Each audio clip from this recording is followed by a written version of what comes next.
Hello everyone, welcome back to my channel Milestones in Biology, and today's topic is the difference between C3 and C4 plants. तो हमने जो अभी तक पढ़ा है वो C3 साइकिल के बारे में, C3 प्लांट्स के बारे में सेपरेटली पढ़ा है एंड C4 प्लांट्स और साइकिल के बारे में भी सेपरेटली पढ़ा है. बट अब हमें जानने की जरूरत है कि इन दोनों के बीच में डिफरेंस क्या होता है. तो सबसे पहले अगर हम C3 प्लांट्स की बात करते हैं तो the first difference is here you will find only one type of cell, that is mesophyll, in which both light reaction and dark reaction is happening. Here in this reaction or in this plant you will find two type of cells involved in photosynthesis. One is mesophyll and the other one is bundle sheath cell.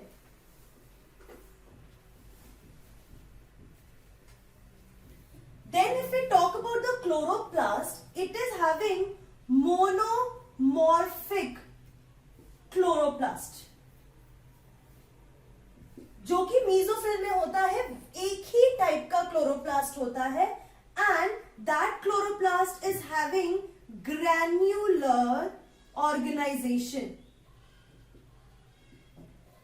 whereas in case of C4 plants you will find dimorphic chloroplast. अगर हम mesophyll cell की बात करें तो mesophyll cells में you will find granular organization,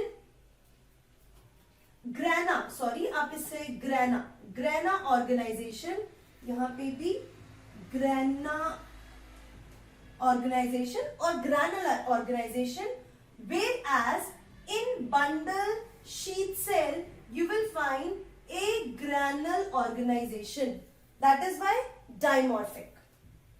Next one is the first carbon dioxide acceptor will be RUBP, rubulose bisphosphate, which is having 5 carbon. Here you will find the first CO2 acceptor is phosphoenol pyruvic acid, जिसको हम PEP भी बोलते हैं, and it is having 3 carbon in it. Next is the first stable product, जिसके अंदर 3 carbon होता है, इसलिए हम इसको C3 साइकिल बोलते हैं. फॉस्फोग्लिसरिक एसिड या फॉस्फोग्लिसरेट भी बोल सकते हैं. And here the first stable product is oxaloacetic acid, जिसके अंदर 4 कार्बन होते हैं और इसको हम OAA लिखते हैं. Next one, here what you will see that glucose formation will happen in mesophyll cell, क्योंकि मेसोफिल के ही स्ट्रोमा में C3 साइकिल या डार्क रिएक्शन हो रहा है, इसलिए ग्लूकोज फॉर्मेशन मेसोफिल सेल में ही होता है. यहां पे it will happen in bundle sheath sales. Bundle sheath sales में C3 साइकिल होता है, इसीलिए ग्लूकोज फॉर्मेशन जो है वो बंडल शीथ सेल में होगा. इस प्लांट्स में only C3 cycle will occur. C3 cycle ही होगा मेसोफिल सेल के स्ट्रोमा में. यहां पे C3 and C4 cycle दोनों होता है, जो C4 cycle C3 cycle दोनों होगा. नेक्स्ट इज यहां पे जो ऑप्टिमम टेम्परेचर है,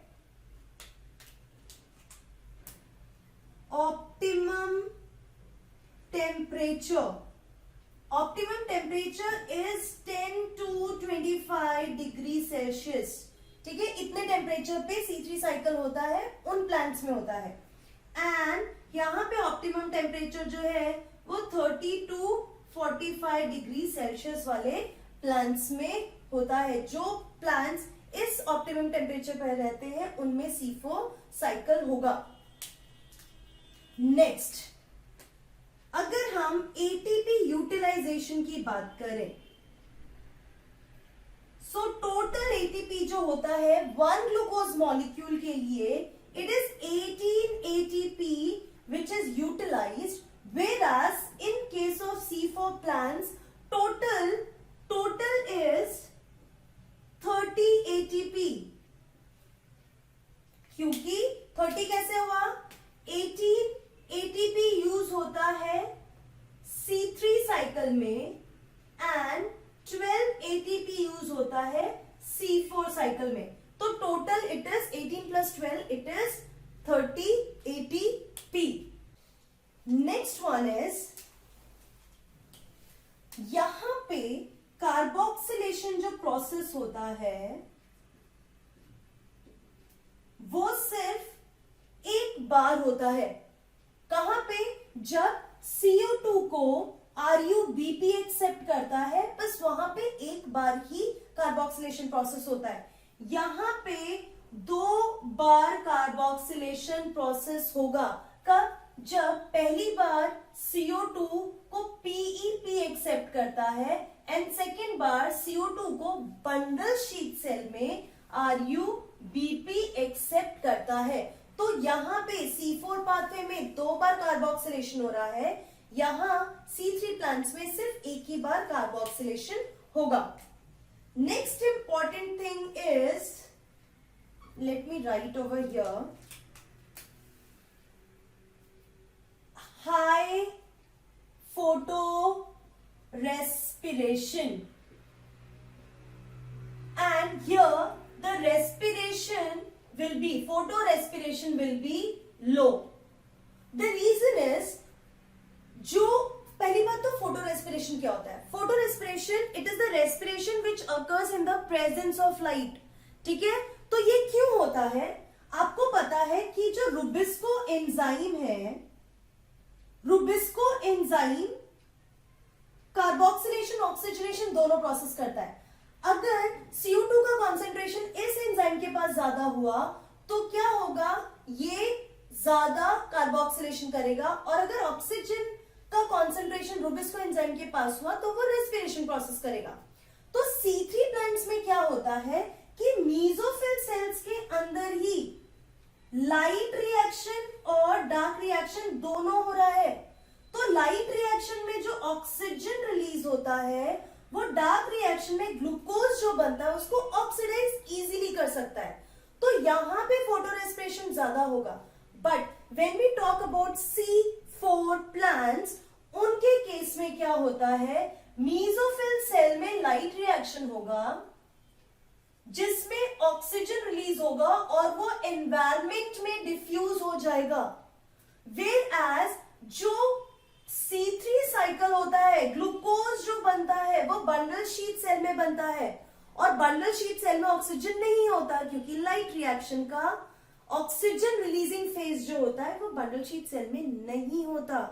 ठीक है, साइक्लिक फोटोफॉस्फोराइलेशन होता है बंडल शीट सेल में, नॉन साइक्लिक नहीं होता क्योंकि यहाँ पे सिर्फ PS1 प्रेजेंट है, PS2 प्रेजेंट नहीं है, because of the organisation in this case of bundle sheath cell.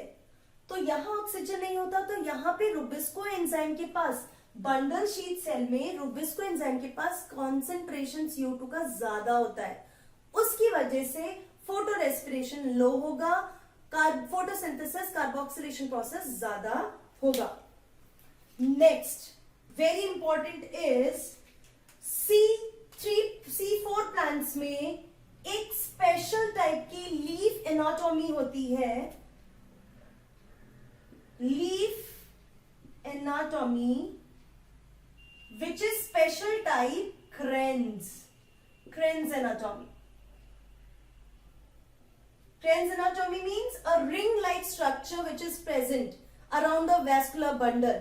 तो bundle sheath cell जो होता है वो ring form में present होता है, shape में present होता है. Whereas in case of this C3 plants, simple normal leaf anatomy.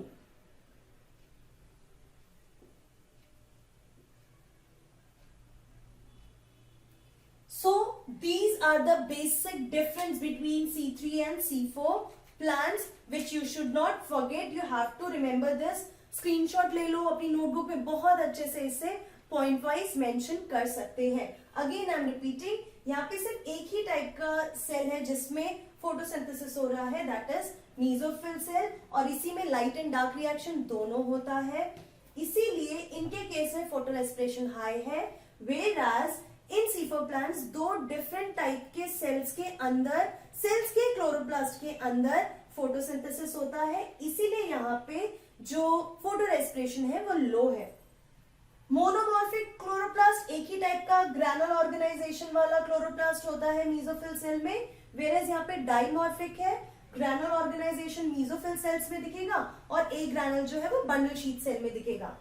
यहाँ पे स्पेसिफिक नॉर्मल टाइप का लीफ एनाटॉमी होता है, whereas they are having a specific type of Krebs anatomy which gives a ring-like structure around the vascular bundle. It is bundle sheath cells. यहाँ पे first carbon dioxide acceptor is 5 carbon compound that is RUBP, rubulose bisphosphate, and यहाँ पे phosphoenol pyruvic acid होता है. First stable product जो होता है phosphoglyceric acid, and you know very well it is having 3 carbon, that is why it is C3 cycle. Whereas the first stable product is oxaloacetic acid having 4 carbon. Glucose जो है वो mesophyll cells में ही बनता है और यहाँ पे bundle sheath sales में बनता है. इन प्लांट्स में सिर्फ C3 साइकिल होता है, whereas in these plants C3 C4 दोनों साइकिल होगा. Optimum temperature which is required to these C3 plants is 10 to 25 degree Celsius, whereas C4 plants को 30 to 45 degree Celsius चाहिए. ATP यूटिलाइजेशन जो होता है C3 साइकिल में 1 ग्लूकोज मॉलिक्यूल बनाने के लिए इट इज 18 ATP, और यहाँ पे 1 ग्लूकोज मॉलिक्यूल बनाने के लिए 30 ATP की जरूरत पड़ती है. यहाँ कार्बोक्सिलेशन एक ही बार होता है जब कार्बन डाइऑक्साइड को RUBP एक्सेप्ट करता है. यहाँ पे 2 बार कार्बोक्सिलेशन प्रोसेस होगा. पहली बार जब CO2 को PEP phosphoenol pyruvic acid accept करता है, और सेकेंड टाइम जो है oxaloacetic acid accept, second time जब इसको कार्बन डाइऑक्साइड को RUBP एक्सेप्ट करता है बंडल शीथ सेल में. एक और इंपॉर्टेंट पॉइंट यहाँ पे ऐड कर देते हैं कि यहाँ पे रुबिस्को एंजाइम ही होता है फोटोसिंथेसिस डार्क रिएक्शन में, सिर्फ एक ही कार्बोक्सिलेशन करने वाला एंजाइम है, दैट इज रुबिस्को. यहाँ पे 2 एंजाइम्स इन्वॉल्व है फॉस्फोराइलेशन के लिए. वन इज रुबिस्को, फॉस्फोराइलेशन बोल रही हूँ, कार्बोक्सिलेशन के लिए Rubisco enzyme plus phosphoenol pyruvate carboxylase. ये 2 एंजाइम्स इन्वॉल्व होते हैं कार्बोक्सिलेशन प्रोसेस के लिए. So this is all about the difference between C3 and C4 plants. So see you in my next video where I will teach you about photorespiration. So stay tuned. Don't forget to follow, subscribe and like my channel. Till then, take care, keep learning and be safe.